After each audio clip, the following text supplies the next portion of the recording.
Please welcome to the stage Hoor Al Khaja, Senior Vice President of International Operations at Dubai Department of Economy and Tourism.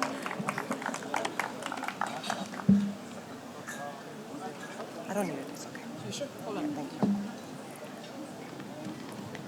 Bismillah ar-Rahman ar-Rahim. Assalamu alaikum. Good morning, distinguished guests, fellow industry leaders, ladies and gentlemen. It's a pleasure to be here with you today morning. I had a very fancy speech prepared to talk about, but due to technology limitations, you're just gonna have to hear me speak heart to heart. So on behalf of the Dubai Economy and Tourism, thank you for having us. I would like to thank the organizers of American Hospital and also Forbes Middle East for having us here for such an important topic. From the economic perspective, Dubai is very blessed that it has a visionary leadership and it has a visionary economic agenda from the leadership's vision to basically double the city's GDP by the year 2033 and make Dubai one of the best places in the world, not just to visit, but to live in, to invest in, and to work in. We call it the Vision D33. The reason why it's the year 2033 is because that year is going to mark the 200-year anniversary that the Al Maktoum tribe was actually ruling Dubai since before the inception of the UAE as a country. So it's a milestone year for us, and we hope to achieve His Highness's vision by then.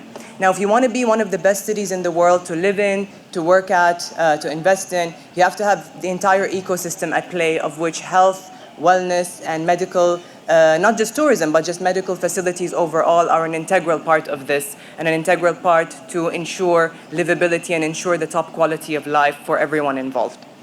In terms of why Dubai can do this well, or why it already does it well, and why beyond the world-class infrastructure and the healthcare infrastructure that already exists here, and all of the facilities and all of the enablers that support the positioning of the city, Dubai is very unique, and as you saw mirrored by all the previous distinguished speakers, is that because of the unified vision and because of the relationship between the private and the public sector, this synergy allows for things to happen where they don't happen in a lot of places in the world.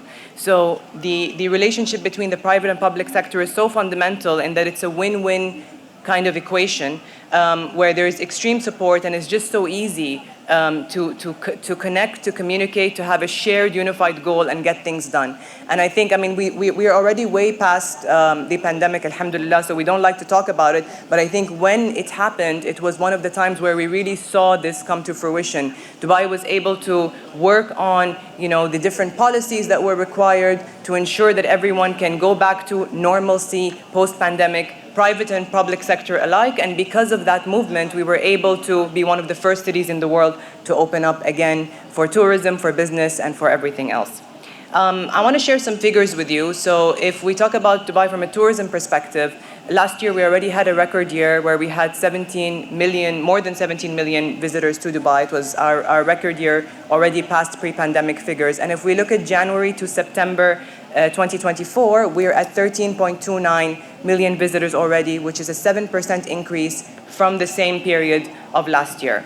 If we hone down on medical tourists specifically, the figures are between 600,000 to 700,000 medical tourists already. So we're already seen as a hub for medical tourism. It's already a world-class city in that sense. And if you look at the investments behind that, we're talking about a direct industry, a direct over 1 billion dirham industry, and indirect of around over 2 billion dirhams. So it's a massive industry, there's huge opportunities, and all of it fits very well with what the leadership is envisioning for the city as a world-class city to live in, to move in, and to invest in. Obviously, a lot happens around that, so I'll give maybe two examples. One of our strategic partners that we signed on this year is the Dubai Health Authority, Dr. Marwan and the team who are with us today. So it just ensures that even though we are more focused on maybe the economic vision and the tourism vision, and they are more focused on the overall healthcare of the city, not just the tourism part, but also the tourism part, it just means we facilitate the work more together and we all work on shared goals. Another lovely example that is live now is the Dubai Fitness Challenge. It was launched by His Highness the Crown Prince because, as you For those of you who are familiar with him, fitness and health is very much a part of his ethos, and he wanted to embed that not just into the residents of the city, but also anyone who visits the city, anyone who believes in the vision of Dubai. We are at the 8th edition. The Fitness Challenge welcomes everyone for 30 days to practice 30 minutes of sport every day. We've had over 10 million participants, local and global, in this vision.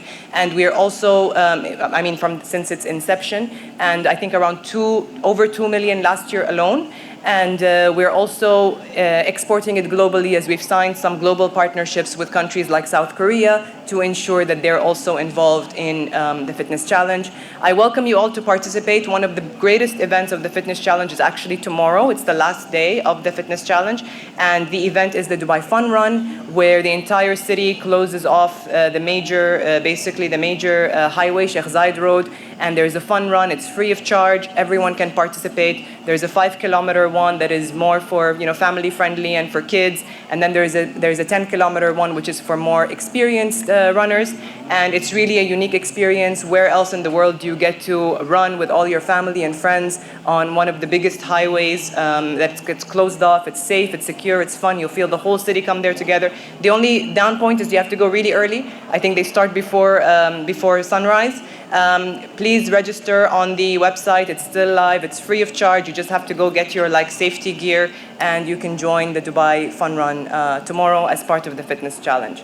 I'd just like to end this talk by saying, if I have to leave you with one thing, Dubai is already a world-class city, not just in terms of medical tourism and wellness, but in terms of the different industries that it pioneers in. And what's unique about us and our ethos is that all the way from the top leadership to trickling down to the bottom, the city is about being energetic. It's about powering through. Yes, we celebrate success, but every time there's a success, it's like, what's next? Where are we heading to next? So that ethos really drives the way we function as a city for the private sector and the public sector alike. For those of you who are visiting here and you don't live here, I really do encourage you to enjoy the weekend as well beyond this beautiful summit and this beautiful venue. You're already seeing some very iconic landmarks like the Burj Al Arab. And I really do encourage you to go beyond as well and really enjoy what the city truly has to offer. Thank you very much for having us, and I hope you enjoy the rest of the summit.